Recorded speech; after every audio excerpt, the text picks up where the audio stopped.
काहे कोइलू पवन से नादानी खेसारी कैले पानी पानी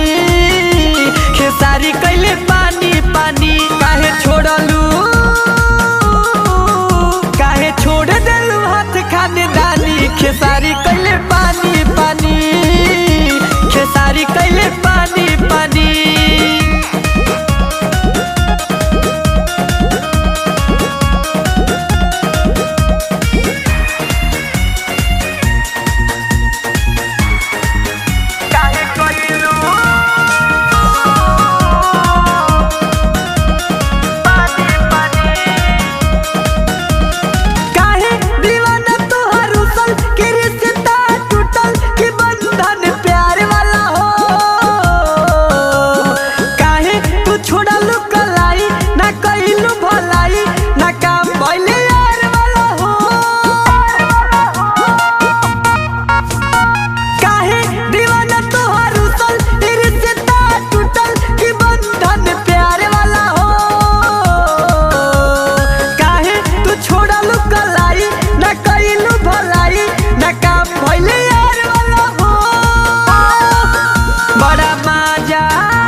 बड़ा मजा लेता जिला राजधानी खेसारी कैले पानी पानी